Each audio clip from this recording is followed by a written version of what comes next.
sou Renato Soares, fotógrafo indigenista e há mais de 25 anos venho registrando as etnias do Brasil. Vou levar vocês a conhecer o universo mágico e encantador do Xingu.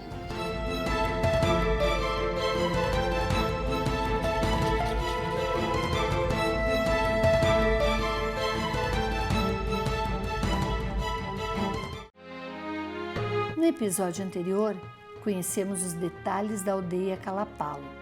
Provamos a pipoca do Xingu, visitamos a roça do cacique, vimos um silo caseiro de mandioca e conhecemos o trabalho do fotógrafo Hélio Carlos Melo.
Isso daqui me inspira, um dos lugares mais fantásticos, mais belos que eu conheço.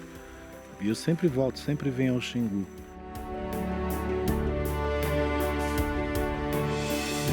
Não é por conta do trabalho em si, é por conta do prazer de estar num lugar assim extremamente natural. Com uma vida bela, com uma vida saudável, onde o ser existe simplesmente por ser. Você está ali vivendo. E eu gosto de parar no final do dia nas lagoas e observar, ver a vida acontecendo, ver as nuvens se movimentando, ver as cores mudando.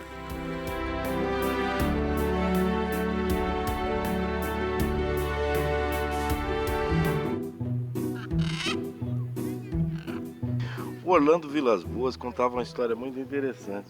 Ele tinha um periquitinho chamado de Pedro. Ele contava que uma certa feita veio para cá no Xingu o Café Filho. O Café Filho era o presidente então da República.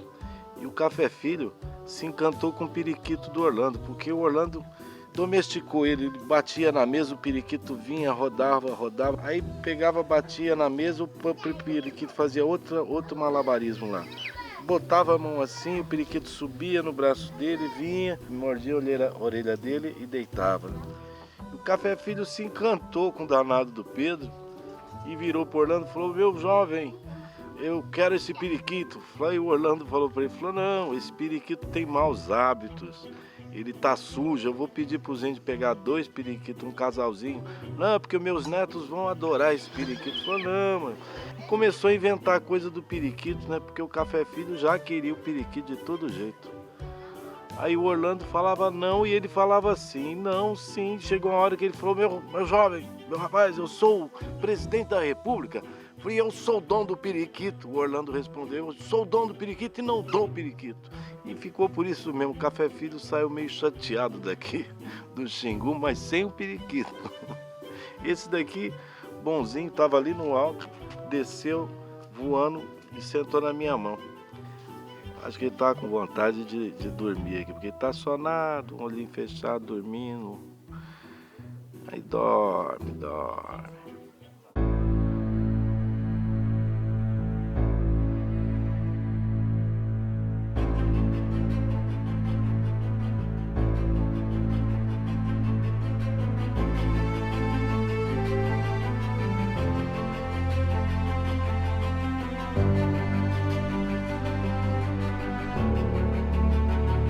Agora eu fiquei bravo. Mais devagar. Olha, vou derrubar ele. Ah? Vou derrubar. Pesado, né? Não, pesado não. Leve. Derruba não, que você não morre. Ai, vagabundo, viu? Ai. Eu tô velhinho, cara. Tenho 50 anos, senhor. Já. Bora. Depois de eu apanhar do Dida, o negócio é ir pra roça. Como eu lutei com o campeão, eu ganhei dele. Ganhei o Chechel. Esse é o passarinho que só os campeões usam. Eu lutei contra o campeão, só luta campeão com campeão. Não é, ô Dida? Aí começa. Não, isso não vai comer, não. Isso eu vou guardar, vou esconder. Tchau. Tchau, meninada. Tchau. Tchau. Parou em Yaulapiti. Casou com uma mulher Camaiurá. Casou com a Tepori, Camaiurá. Esse é o pai da Aritana. Ou seja, desde sempre, desde o início da criação da aldeia Yaulapiti, aqui próximo ao posto, os Yaulapiti sempre estiveram junto com os Camaiurá. Então eles são parceiros.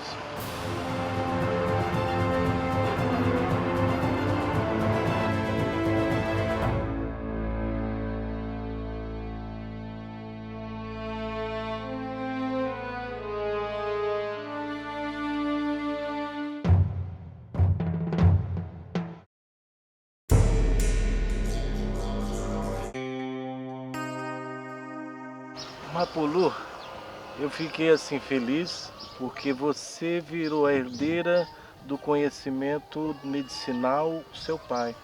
Tacumã foi conhecido no Xingu inteiro, eu creio que como o maior pajé que o Xingu já teve. Né?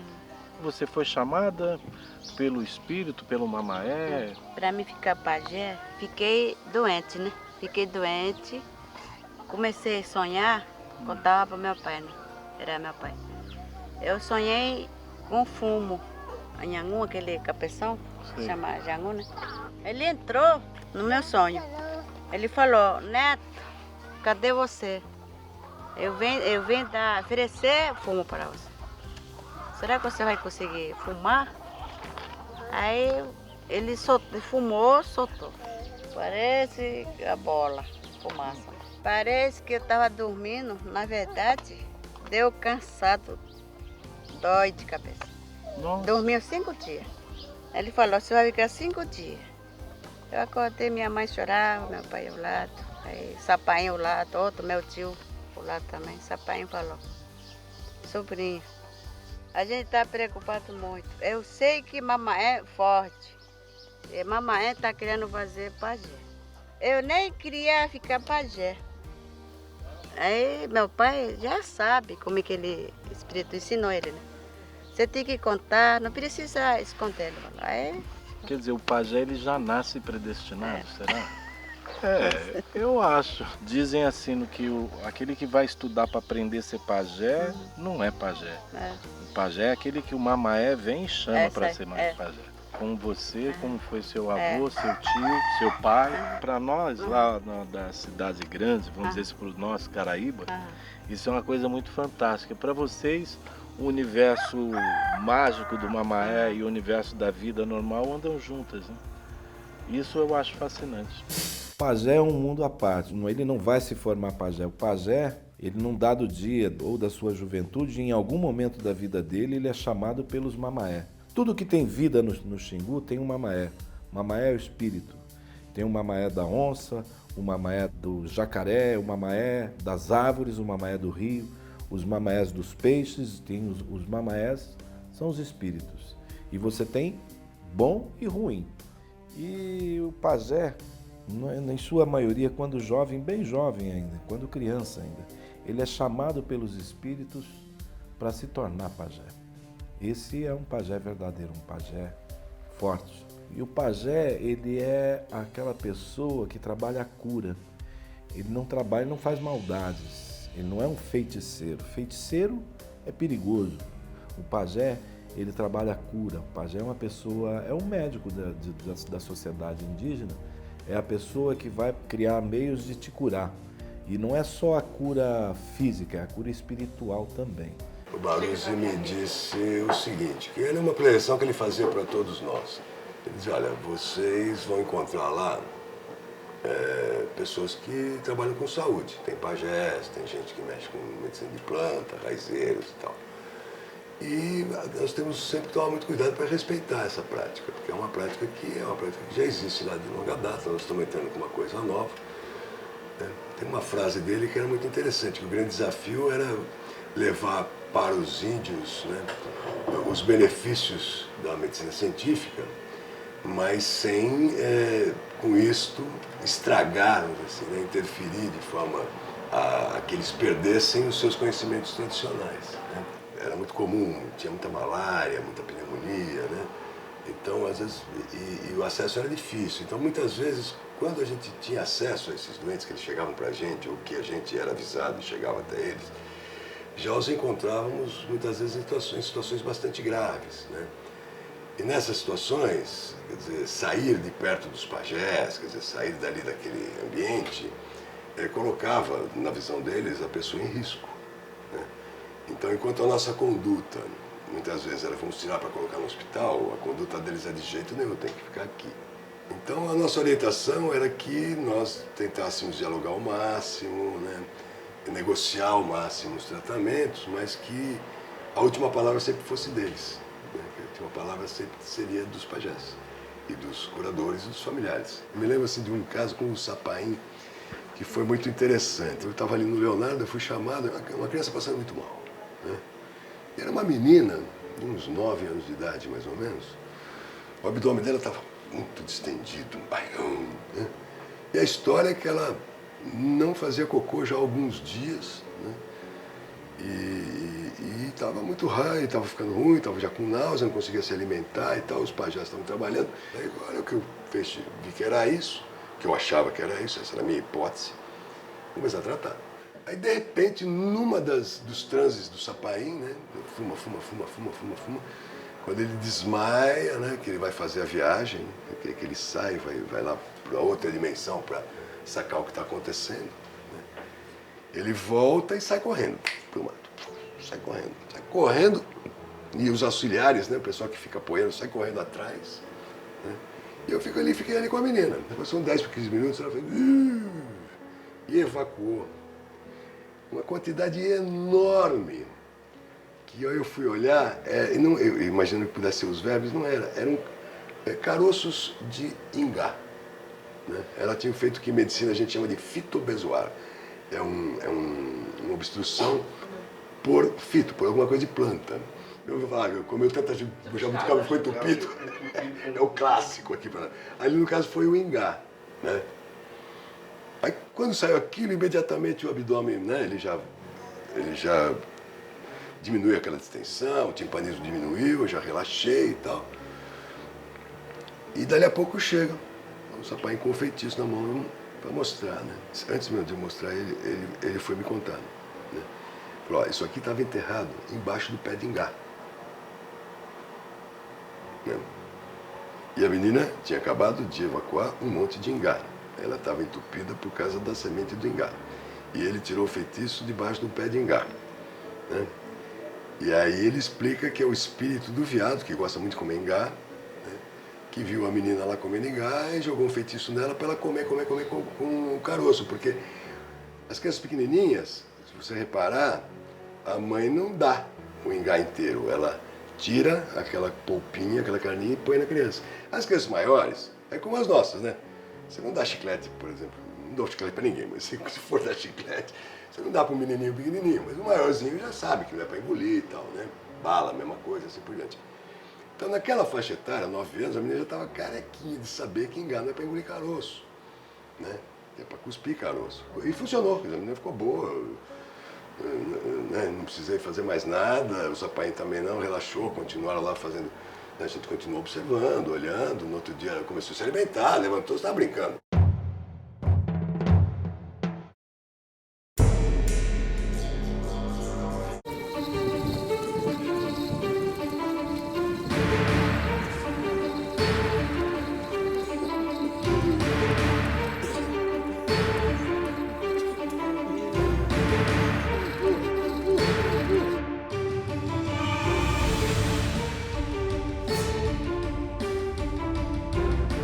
O homem.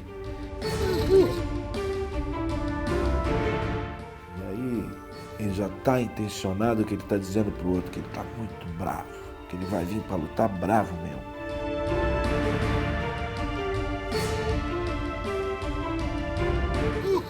É a cultura da guerra, então ele veio para ganhar. Isso não quer dizer que ele vai ganhar, mas ele vai lutar, vai tentar ganhar. Sim. Isso é a luta dele, é essa.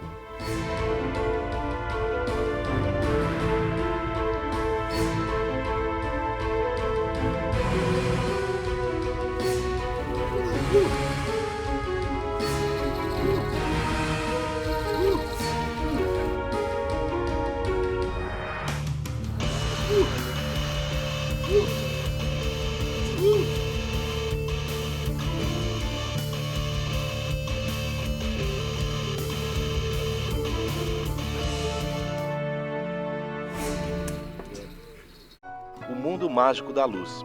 Nós vamos falar da profissão fotógrafo. Fotografando os índios no Brasil. Nós vamos compartilhar com você as situações, a adversidade, as complicações do trabalho de campo. Sou casada com um fotógrafo que atua nessa área, né, há muito tempo. E nos últimos 2 anos, 3 anos, 2014 exatamente, eu fui pela primeira vez para uma aldeia. Foi a aldeia dos índios Caduel, Mato Grosso do Sul. E realizei um primeiro ensaio e a partir dali me apaixonei também pelo universo indígena. E de lá para cá eu tenho feito vários trabalhos. Fui depois para os Bororo e mais recentemente para os Craú no Tocantins e Xingu, né? Xingu é a grande paixão, uma profusão de etnias e festas rituais maravilhosos, né? Mas todos são encantadores. Eu sempre trabalhei, como eu falei, no jornalismo e é uma dinâmica louca, não tinha como viajar para a aldeia, ficar fora por temporadas, né? E tem uma altura da vida que a gente quer fazer outras coisas ou fazer de fato alguma coisa que ficou por fazer, né? A gente vai resgatando. Então eu estava ali com a possibilidade de ir para a aldeia e eu passei a fazer isso, né? Eu pude mergulhar mesmo e fazer trabalhos que eu queria já desenvolver dentro do universo feminino. É o olhar feminino, o olhar da mulher mesmo, sobre situações que a gente vê dentro do universo feminino, né? Do ser mulher numa aldeia que é marcado, pelo menos, no ideal, né, que é o homem que exerce a função, a força. E não é bem isso, né? Não é bem isso mesmo. As funções são divididas, tem as regras, assim como a nossa sociedade, e elas transitam, vão e voltam, né? Então, primeiro você vai conversar, você não precisa chegar como franco atirador com a sua máquina fotográfica, com o seu equipamento, né? Não é por aí. Não foi assim que eu aprendi, não é assim que eu faço. Então, tenho tempo para isso, para fotografar. E assim, eu fui surpreendida com revelações, com histórias que eu não esperava jamais ouvir, né? E eu tive essa grata surpresa de entrar na casa, na intimidade. Era um fim de tarde, de repente a gente estava conversando ali na casa dos homens, eu vejo o movimento das mulheres, elas com os colares, apenas com os cintos, né, vamos dizer, nuas, seguindo com uns caldeirões, umas latinhas, enfim, levando alguma coisa em direção a uma estradinha que dava no rio. Eu mesma não sabia, me falaram, é o rio, pode ir, vai acompanhar, pode fotografar? Pode. E era uma terra vermelha junto com o sol de fim de tarde, né? Eu tenho isso, fotografei, eu fiquei encantada, é uma situação, uma cena maravilhosa que eu pude vislumbrar e eu fiquei muito emocionada, eu queria correr, acompanhar, fazer de frente e ao mesmo tempo não sabia se elas iam gostar de eu estar ali que nem uma deslumbrada mesmo, fotografando. Eu acho fantástico essa coisa de sair daquele lugar que você sempre teve. Eu sempre fui uma pessoa de redação. À medida que você sai, você tem essa coisa de emocionar. E emocionar é muito bom, né? Espero que vocês estejam ali, não. Tenho muitos lugares para emocionar. A emoção faz parte da vida. E a fotografia é emoção, ainda mais. Eu gosto muito de escrever, mas a fotografia me emociona também. Porque é mais participativo. Você quase que compõe uma cena, não para fotografar, mas para estar ali. Para estar nesse contexto lindo de cores, de sensações. No próximo episódio, após conhecermos mais detalhes na aldeia Camaiurá, vamos seguir para a aldeia Nafucuá e vamos refletir sobre o que o futuro reserva para os povos do Xingu.